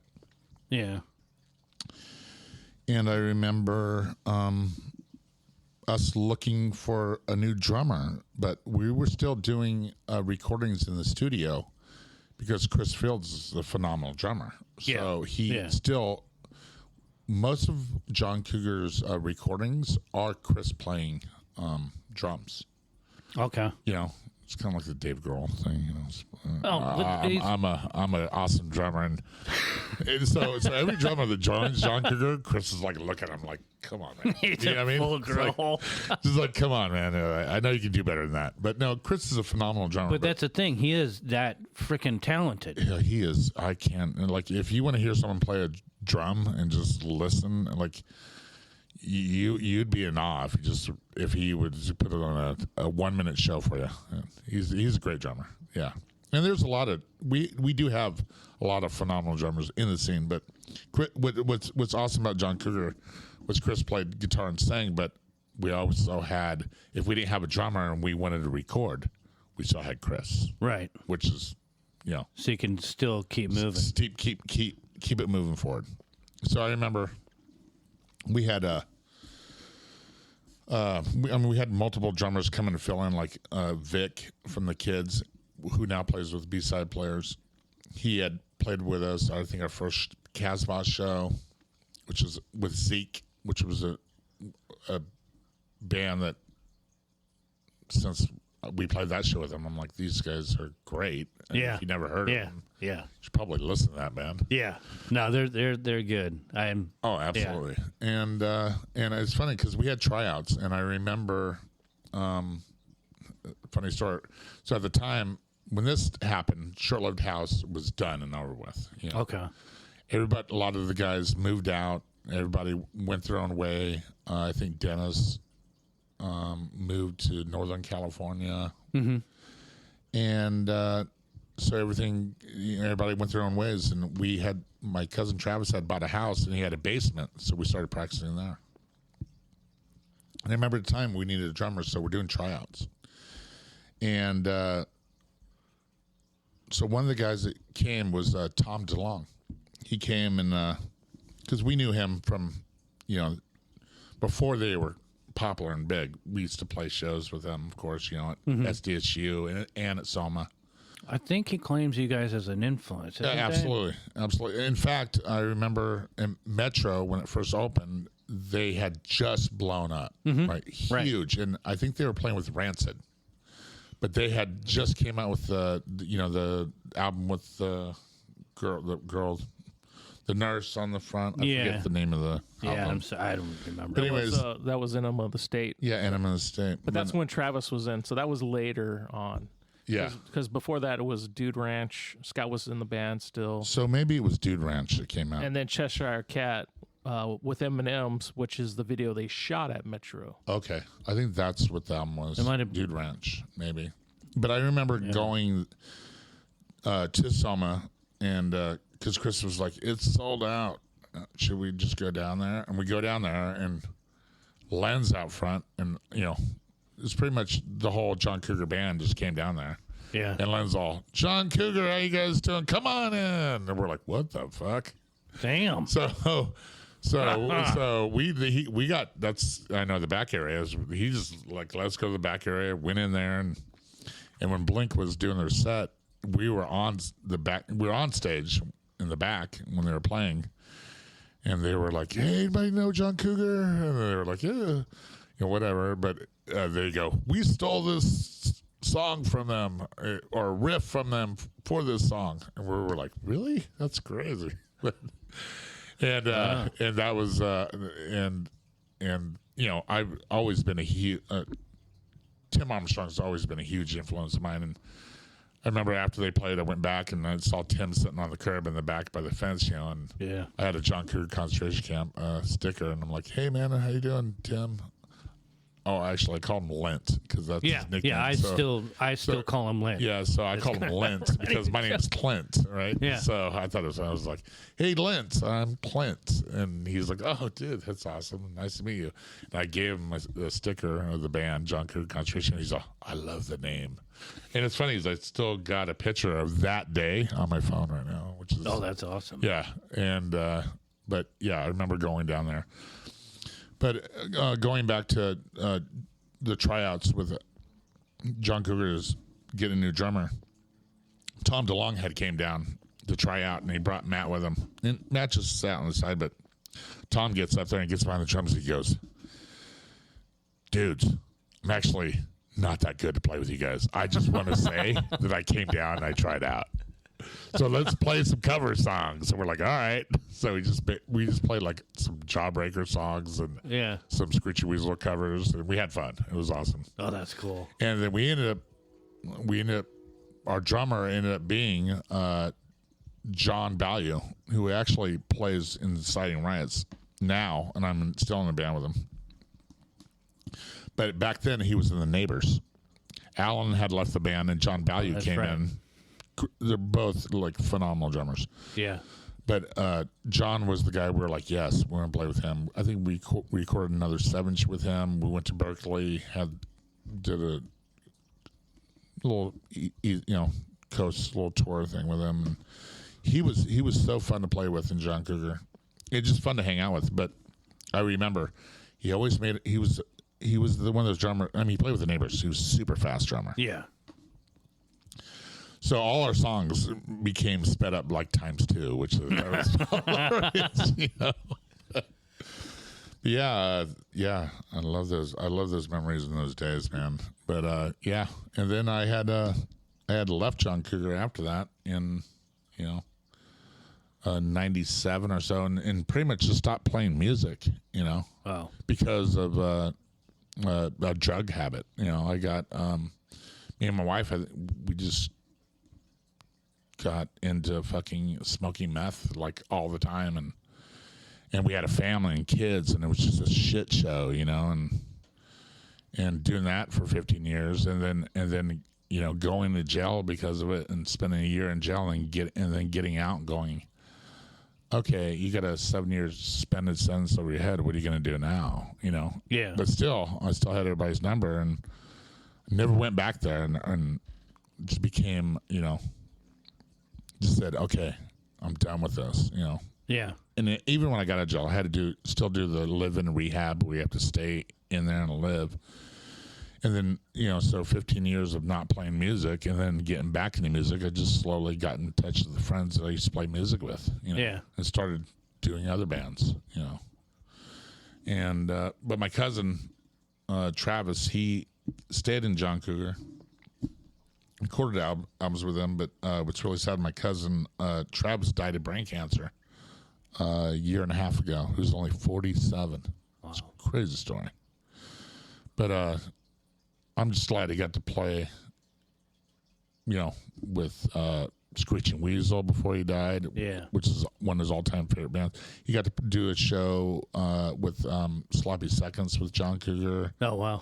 At Soda Bar, and these are all the bands that were inspirational to us as when we started the band. And he got to play with all those bands before he passed, which is special. And I love John Cougar. I don't have anything to do with the band anymore, but it's definitely I still have a connection to that band. I love all those guys, and I love Chris, and I love the time that I had with them. But I'm still doing music, still. I've been doing Inciting Riots. I think I joined Inciting Riots in 2004. Lenny has just always been a friend. We never played music together. Right. But just, I always wanted to play with him, Yeah. I like Lenny. Yeah, because it's Ugly Lenny. Yeah, it's Ugly Lenny. Right. Like, it's fun. Let's have some fun, Yeah, I got to do, I don't know, Brett told you, but we jammed. Oh, cool. This is years ago. Yeah. Went over to, I believe it's his mom's house, went into a little studio, and so somewhere there might be a recording of me doing vocals. Kelly, I forget her last name, but okay. Infamous Kelly. I know her. Yeah. And Irish Kelly. Yeah, and then but I'm trying to remember if there was someone else. I mean, this is years and years. It's just moons ago. So now you've gotten to play, and you're playing with Inciting Riots, and then is it Dying Species? Yes. So tell me about that, because I've seen a little bit, but I haven't really. Yeah, that's a brand new band, actually. I've always been the guitar player in a band, never a front man. And I do dabble with writing my own songs. I play acoustic and write songs, and sometimes I'll go to places and open mics and do a set where I just sing and play. Oh wow! So Dying Species was a band that the Ashes from the Wastaways, which is another project I started about 7 years ago with Sam Kelly.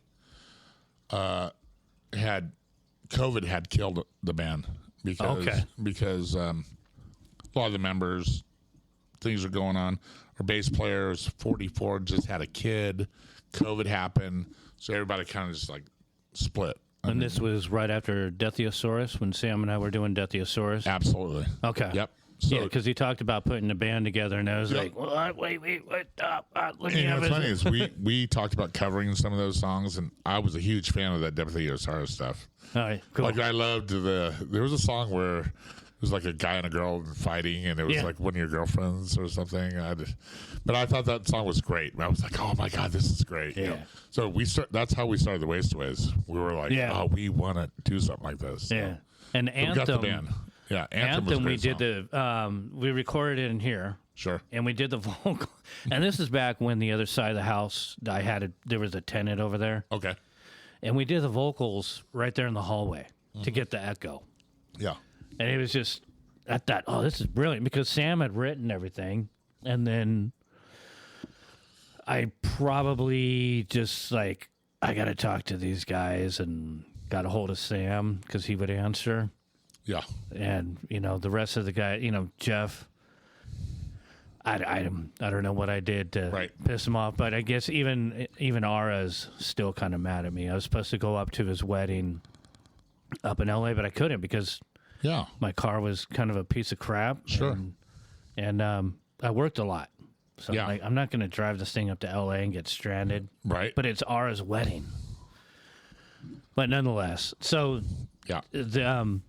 after the Wastaways. After the Wastaways, we started. Did you guys record anything with that, or with what? With the Wastaways? Yeah, we have 2 recordings. We have 2. Okay. The Wastaways actually have 2 albums. You can find those albums on Apple Music, Amazon, all your Spotify, all your social media platforms. You can find the Wastaways on there. Just plug there. But, yeah, absolutely. And it's a great band. I mean, we did 2 albums.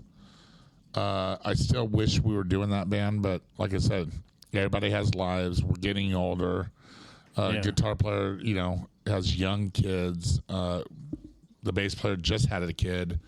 COVID happened, so just shit happens and things fall apart sometimes. Yeah, like every band and everything. Yeah, but so we wanted to actually have we wanted to bring the Wastaways back, but for whatever reason, didn't happen. So the people that were there, we were like, let's do our own thing. Yeah. I always wanted to be a frontman and sing and play. So originally we had the drummer for the Wastaways and this new bass player, John. He's a lot younger now. So I'm 50. He's like 32. Oh, wow. Younger kid. But he was an awesome bass player. It was a huge Wastaways fan. So we're like, yeah, let's play. So we tried to do it a couple times, and it just kind of fell apart. Didn't really happen because of people's schedule and stuff. So and then we just started. Originally, the band was called Death Can Wait, and the drummer that we had, which was the drummer for the Wastaways, he ended up getting a promotion in his work and started working and stuff like nonstop. So I just called one of my old friends, Brett Keller. He's CTD. We actually had him fill in for a Wastaway show one time. So I saw his number, and he said he wanted to play music, hadn't been playing music. So I called him, got him down here, and we started writing songs. So, and now we just recorded an album, actually. It's in the process, and it's a 3-piece band. And it's just me, John, and Brett. And John sings, I sing. It's like a duo of singing back and forth, or just him singing or just me singing. It's like it's pretty fun. It's pretty awesome. But and our next show is actually November 19th with He Who Cannot Be Named at the Tower Bar. Really? That's our next show. Yeah. He cannot be named as doing his own thing now? Or? Yes. Really? Yeah. Is it like dwarf stuff, or I is don't. it? You know what's funny is I don't know. Oh shit! I just got the message today from Mick, who's a good friend of mine. He's also in my favorite local band right now called the Plagues. I don't know if you. Oh yeah. I'm trying to. Let's see. Is that Travis's band? Yes, Travis. Okay. Yeah. 'Cause That's my good buddy. And Travis. Yeah. Did drums with Brian, my guitarist, and we just recorded here. Oh, cool. Just jamming, Nice. and we did kind of Earthless stuff. That is great. And he played on my wife's drums. Right. And at some point, I'll have to send you the link because we got Okay. the one song is 50-50 Grind into the Kingdom of the Gnomes. Okay. Because the longer the amazing. name, then Yeah. you can withstand that long of a 10-minute jam. Just fill your pipe and just sit and enjoy. And we just record it on our phone, so it's. I think I can airdrop them. Oh, that's right. I'm not too. I mean, hey, a lot of the phones now. I mean, I just got an iPhone 14. This thing records great, man. It's kind of impressive, but it was just trying to figure out what we can do because for me, my schedule's so limited of what I can do, and I can't really go out and play shows. I got a lot of responsibilities, but it's mainly my schedule. Once it starts getting after 8 o'clock, I'm doing this. Right. And then, it's inevitable. I'm freaking getting old. But at 4:30 in the morning after a cup of coffee, Yeah. want to go skate? Want to go build a house? Right. Want to go build a DIY ditch somewhere? Want to write an album? I'm good, but by noon I'm taking a nap. Right. Yeah. But yeah, so what are the plans other than? I mean, that's just he who cannot be named. It's so hard to say that really fucking fast. I know, right? It is hard to say. Look, here's the message. I don't know I never heard of the other band. Oh, yeah, I haven't heard of them, but wow. Yeah. I mean, I just got and that just came in when we were here. Yeah, on the way. So here, that's a good actually. omen. Yeah, I know, right? And we got this gnat that's like flying between us. I love it. So what was the other band on there? Kind of just you guys didn't say anything. Biz Smirchers. Besmirchers. Besmirchers. Besmirchers. What's besmirch? Is that when like? I think that's when you like trash someone's name or something. Besmirch, Oh yeah, right. It sounds kind of sounds familiar. Funny, on the way here, I was like, "Who's these guys?" And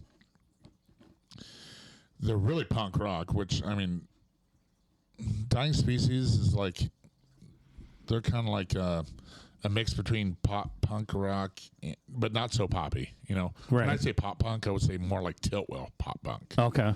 And then like more East Bay punk too. Okay. So, but when I watched a video of them, and like the singer was fucking busting beer bottles on his head and smashing his head with it. It reminded me of Gigi Allen. I was just going to say that. Like, yeah. That's funny. Which I love, Gigi Allen, by the way. A lot of people don't say that, but I do. I have a son who's he's 28 and he's a GG. And he also does bands and sings and stuff. But right now he's got the fam, so he's taking a little break. But my son plays music and skates, just like he's pretty much following in his dad's footsteps. That's awesome, which I love. Yeah. But now he's got the 10-year-old son and 2-year-old daughter, so maybe he'll get back at it someday. But right now he's just raising a family, right? But that's the thing is that we're proving it here. I mean, I got an offer to do a project, and at this point I'll probably end up jinxing it. But I'm trying to, for the Left Outs, I'm trying to get Sam in some capacity to do drums with us, with Brian and I. And I got another offer for a synth band. This is what I'm worried about jinxing because I haven't heard back from them, but Ronnie from the Excrements hit me up on TikTok, of all things, and gave me this whole thing about let's start this band, and the whole idea of synth band, and he and I are the two singers. We can have cardboard cutouts. We can have guest people doing. I'm like, fuck, I just turned 54. Let's do it. Yeah. I'm ready. I still, I don't skate enough. I was going to do a video for my birthday, but Yeah. I also don't like doing videos of me skating. Right. I don't even have any videos. I don't have any pictures of, God, even all the way. Yeah, there might be a couple in my youth, but I was supposed to ride at SeaWorld. I was, I dropped my sponsors specifically because I started getting really messed up when I was 18. Sure. But it was also a punk rock thing. I don't want to be told when to skate. Yeah. But now at 54, it's like I'm ready. It's time for me to spread the fucking wings and Absolutely. I want to get out there. And again, I can't express this enough. Is being able to have these conversations and being able to sit with you and talk about these things. We could go for another 3 hours. Yeah. And at some point we will. Sure. But what it's doing is it's opening up the door. Yeah. It's getting people talking. It's rebuilding the scene. A lot of this stuff, the early stuff, Jerry doesn't even know about because he wasn't privy to the union. He came in at Metro. Yeah. So, but just the love, the respect for the scene, and just everything about it. I mean, this is part of keeping it alive, and this is a story that's never really been told. Yeah. Sure. The short-lived house. That we could do. I would love to sit here with. I tried to get Chris in, but he couldn't make it for whatever reason. Sure. To get Sam. I told Sam, get a hold of Ray. Let's try to get Ray. I would love to. I haven't talked to Ray since he was said at Ray's Home kind Depot. of a hermit now, but I would love to get Ray in here and have. Didn't Ray marry Holly, Yes. the soda girl? I think so, yes. Okay. Yeah. Yep. And that makes sense. I'm kind of a hermit as well, but Yeah. I can't help it. Jerry's helped bring this out of me. And then we're also, we've got some other projects. At this point, I don't really want to spill the beans on too much, but we've been working on a few things for a couple of years now.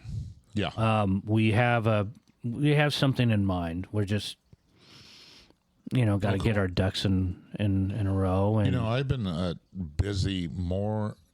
I've been busy more this year than I ever been in music. I recorded 3 albums with 3 different bands this year. That's amazing. So in February we did Inciting Riots. Like, the CD thing's like out of, no one listens to CDs anymore. Now everything's going to streaming and all that shit. Yeah. So we were like, we want to put out a record. So we put out a 7-inch. It's so funny because we just recorded the 7-inch in February, and we just got an email just now saying it's almost ready to be shipped. So we're like, okay. We were hoping it was going to be a year later, but we got 5 songs on the 7-inch we're about to release. Oh, okay. So the one I have isn't the one that... I'm not sure. Maybe Lenny gave you a copy of it. It's called Turn Off the News. It's a new. That sounds really familiar. I would have to. Yeah, check it out. And then I just I play bass for the Homosexuals. We just recorded the whole album, 10 songs. Jeez. That's being mixed, and Dying Species just went in the studio, and I'm going to finish my vocals for that tomorrow. Actually. Wow. Yeah. Well, all this stuff, when you start posting, obviously got to share. Yeah. And then when it comes down to when we publish this, I want to make sure and get as much information to put on the information when we publish the podcast, which will be in a couple months easily. Yeah. But other than that, with home life and work life and everything is just, it's working now for you, or, I mean, how are you? What's funny is you make me seem like I'm lazy now. I know, right? And what's funny is I consider myself lazy but it's so crazy because, dude, I've been so fucking busy, right? So first of all, it was just skateboarding, doing the Ways to Ways, and then I had a ex-fiance. That didn't go over well. It ended up just going bad, and then I got just like in this fucking deep fucking depression, Yeah, I can relate. The deepest depression where you're just like, I work Monday through Friday, but dude, like on a Saturday, I never even got out of the fucking bed. I got out of the bed to fucking piss and get a drink of water and be back in bed. I would get out to grab beer. That's it. I didn't even want to drink. And that was after Soma. I mean, Right? I mean, I was just like deep. Yeah, right? I can relate. And I was doing Inciting Riots, you know, still, because I've been doing that with Lenny since 2014. I don't know how many years that is. I've been in the band 9 years. Lenny's just like, a lot of people don't know him like I know him. He's like, he comes across, you know, whatever he comes across as. But I'm telling you right now, he's the sweetest, biggest teddy bear ever. Oh yeah. And if he's your, like, he does not like this there, but if he's your friend, he will do a lot for you. Oh yeah. Anything for you, you know. Yeah. Well, you know, he came onto the podcast. That was huge for me. I didn't think I would be able to get him to come on the podcast. Sure. He's a great guy, but you know, when I was doing like Inciting Riots, just doing that, and I was like coming to practice, he's like, dude, like, what are you doing with yourself? I'm just like, nothing, man. I'm just this, that, and Yeah. you know, I'd be talking about the ex. He's like, stop talking about her. She's done with you. I'm like, forget all that stuff. What else is new? I'm like, well, homosexuals messaged me, and they're like, yo, will you play bass for us? And I'm like, well, I'm not a bass player. And they're like, well, perfect. That's what we want. We want someone that doesn't play bass. But, you know, it's funny is I do play bass, and I do have a bass guitar and a bass amp and all this stuff because I would, you know, do home recordings and, you know, write my music. And so, but I never really played bass in a band, you know, and I told them so that. it's knocking you out of your comfort zone. So I told those guys, I was like, no, I don't know if I'm ready for that, you know. Yeah. Originally, I told those guys, I was like, no, I don't know. I don't think so. You know, they're like, okay, well, thanks, you know, whatever. And then Lenny is just like, dude, I think it'd be good for you to join that band. I'm like, why? He's like, dude, okay, you're out of your comfort zone, and you can be introduced to a whole different crowd of people that you normally don't hang with. Maybe you can meet someone else, or you should just like get out of comfort zone and have fun. So I'm like, okay, yeah, you know what? It's a new way of thinking too. Yeah, so I was kind of like, yeah, you know, I'm going to do that. Yeah. So I called Chris Henry and Screaming Yeehaws, Hobo Torch, Homosexuals guitar player. Yeah. And I was like, Chris, yeah, I'll do it. And he's like, awesome, dude. Yeah. So it's funny is I was in that deep depression, and that kind of like brought me out of it. And then I started doing the other band, and then and then I'm doing 3 bands, and then I met my I started hanging out with my wife that I'm married to now. Started hanging out with her. Got married. Already have a job, but my old job has been having me come and work because they're doing political. It's a print company. They do a lot of the political signs. Oh, okay. So I've been doing like 2 jobs, 3 bands, and now I'm married, and now it's just like, it was cool when I was depressed and single and I had nothing going on. You know what I mean? I totally did. But now it's like, what the fuck did I get myself into? You know? Yeah. But now the other job dropped off, which is, thank God. And me and my wife have been talking about buying that company, by the way, which is hopefully is going to work out. Wow. Yeah, but then you know, when we were talking about that, now I've got a huge promotion in my job now. So I'm like, oh, fuck. I'm pretty much at my life right now going, what the fuck am I going to do? I'm running I spread myself so fucking thin. Like, what the fuck am I going to do? But guess what? I'm doing actually everything I love. So that's the key to life. And guess what? I'm not so depressed anymore. Yeah. You know? Yep. I'm waking up every morning, cleaning the house, doing the dishes, you know, yelling at my daughter because she still lives with me, you know. Yeah. Yelling at the daughter and the boyfriend because I found, like, black marks on the spoons and stuff that I had to wash and shit like that. You know? Like, get the fuck out of my house. Yeah. But yeah, no. You know, I still live the punk rock life and doing it at 50, dude. Yeah. You know? That's brilliant. If you ask me. Yeah. Yeah, I mean, it's, again, you make me see, I mean, I've got my things. I do this. I had the charity program that was more public, but now I do it behind the scenes. So I paint skateboards. I make them complete, and I just give them to unfortunate kids. Yeah. I have a whole big batch that I'm giving that got donated. So in the interim, I'm painting a series of 10 decks Yeah. for the guy that donated all these boards.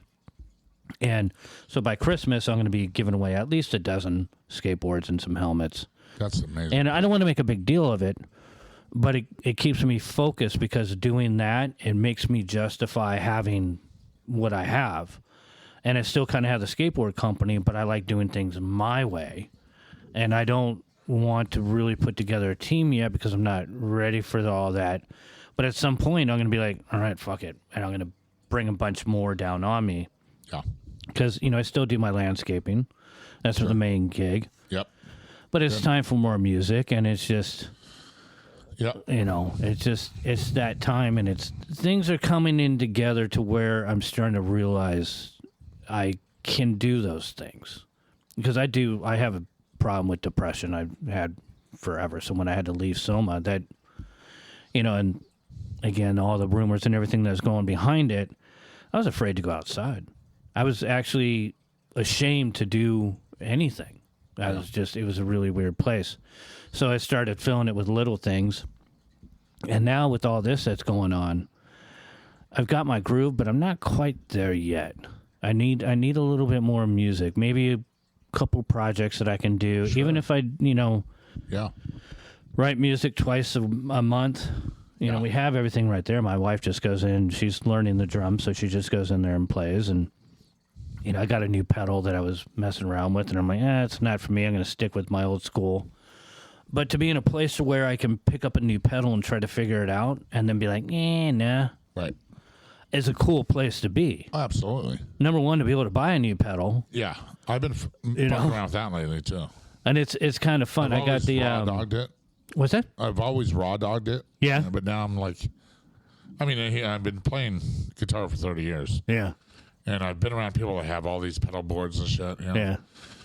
But I have like ADD, and like my mind goes over. And when I'm on stage, it's like, dude, I wouldn't remember what fucking pedal it was. I would get so fucking confused about all these pedals, That's why I keep it simple. I just started out with one.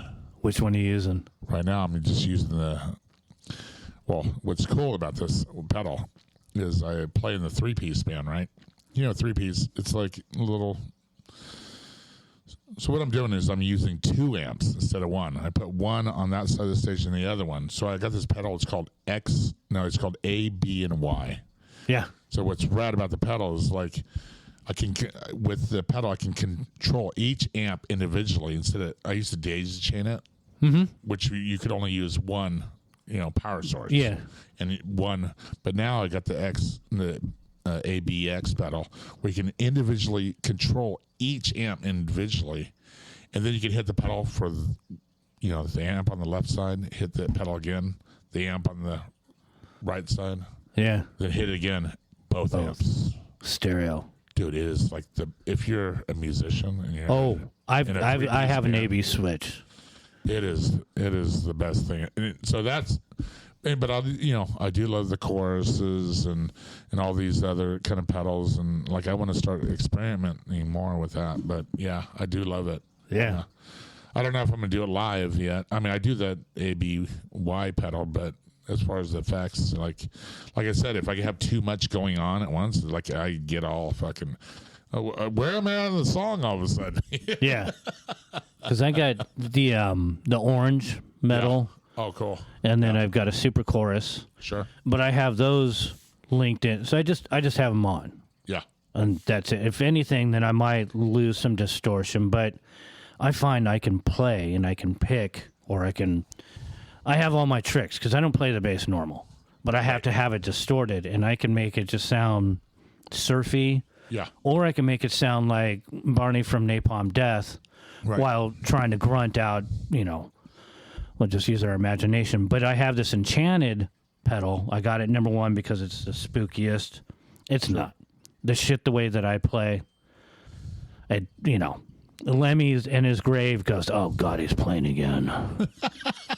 Oh, fuck. But I like that control for myself, and it's kind of because I can't play guitar with the dam. Right. But I can play a distorted bass. Right. I can play a clean bass. Right. And it depends on what strings I'm in the mood for. I can ADD on it so hard, but I have my core that I really like, and it just the guitar doesn't even have to be there, and I can make up in harmony on my bass. That's great. So, Really fun. but I'm just not doing it in a band right now. Yeah, no, what's funny is what you were just talking about. I am doing that in a band with homosexuals. I play the clean bass and I play with a distortion pedal. Nice. So which I really love it too, because I can play the clean bass, and then when I want it to be whatever it wants to be, I can hit the distortion pedal, and you got just that Just much, nice that much fuzz more of. I mean, with the other two guitar players, it's a lot of meat. It's a lot of meat, absolutely, and I love that. Yeah. Yeah. I'm having a lot of fun actually in the San Diego music scene right now. Yeah, there's a lot of bands that are popping up all over, and Who's your favorite local band? Oh, God, that's a really good question. You know what mine is? The Grids. Okay, I remember seeing that name. Ryan Fox. Oh, okay. Fishwife. Oh, yeah, that's right. It's one of his bands. That's right. And they definitely sound like Fishwife's. Yeah. They actually cover a couple of Fishwife songs. Yeah. Dude, that was one of the bands in San Diego that just was so inspirational, And Ryan's so crazy, and they had that solid, just constant, like Matt on the bass. He's phenomenal. Matt and Gar is just ridiculous. So basically the Grids is Matt from Fishwife and Ryan. So Matt is doing it, and then Tony, who's my neighbor over there, is the drummer. Oh, okay. And we see Ryan. Actually, my wife just saw Ryan this morning. Oh, nice. And I seen him a couple days ago. Sweet. He's around. He's Ryan Fox? He's a sweetheart. He's I love that guy. He's helping with he donated money to my charity when I first started it during COVID. Dude, he was doing his own You thing. should see what he did. He had a whole. The guy is the sweetest man ever. He goes around and delivers old people food and stuff during COVID, and he's done so much for this community. Not only rocked this community, rock and roll. Yeah, but I got freaking chills big time. That guy's awesome. Yeah. Well, you know what? On the note of Ryan, Clint, I gotta thank you. And this is just the beginning. Absolutely. We're gonna have to hang more. Sure. I'm literally could sit here and just keep chatting, but we got to. For my brain farting during the podcast. I don't usually do podcasts that much, but it's all good. kind of gets in your head sometimes. You start brain farting or thinking about the timelines and shit. And that's why I don't drink a lot when I'm doing these, because I'll say the same thing 5 times in a row and say I didn't say the same thing over and over. I don't think I did. I just didn't say anything. We got a ton of information. There's going to be a lot of shout outs to all of our friends, and thank you for giving me more of the history. And I just the short-lived guys, and going from Wiener Schnitzel to being able to do what I did at Soma, and just to be a part of all this, and to be part of all this talent. Again, I can't express it enough. It's so humbling, but to be able to get other people's stories, absolutely, that's priceless. And what's priceless too is when we all knew each other back then, but everybody's getting older. Everybody's life happens. Yeah. But then when you come back around and reminisce about it. Yeah. And we're telling the story. I love it. It's great, man. This is what it is. It's just History. Clint, thank you. Yeah. Thank you. Music history, San Diego history. Absolutely. Can we go out with a short-lived song? Yeah, let's do a short-lived song if we can find it before we get to our outro. Now Jerry's gonna have to find this one. Oh. So which one do you want to go for? I don't even know. You can. Happy Day. Sure. Off of All the Agony. Yeah, that'd be so good. All the Agony is a great song. Yeah, I'm just thinking Happy Day because of Victory Garden. Happy Day sounds good. Because we went to Jeff, and so we. This is the first time that I had to do backing vocals, and we're all doing Happy Day, and I'm even off tune now singing it, so I was keeping low.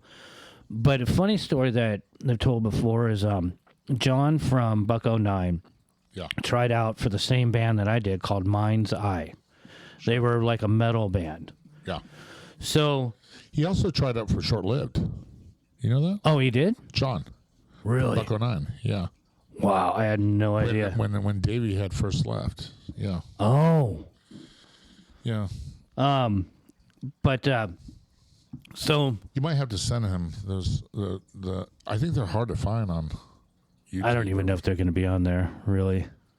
Are you going to be able to find them? I think we're going to have to go out with our break anchor and our usual outro. But, yeah, so when I tried out for the band, they told me that I was too, I can't remember. Fuck, Jared, do you remember? Was it that I was too punk rock or too metal? You're too English. Too English. Too English. I've had so many things told about my vocal style. Cliff Cunningham, Social Spit, absolutely. told me to lose the English accent. He did. I said, "Fuck you." No, I didn't say. I was just like, mate. I was like, "What do you talk? This is the way I sing." I mean, Waddy's a huge influence on my singing. Right. Yeah. But nonetheless, he's still doing Social Spit, and I'm I sitting love here that doing man, this by the way. spot. He's a sweet man. He's a Cliff is legend. great. Oh, absolutely. We find some short-lived, or we're just killing it. Clint, thank you, brother. Well, thank you for having me. I appreciate you guys. Yeah. Thanks, bro. Yep.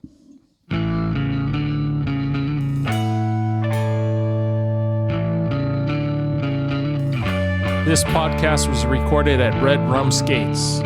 Mixed by me, Jer. Music provided by Breakacre. We appreciate all our listeners and our guests. Please stay tuned until the next one. Have a great one. Bye.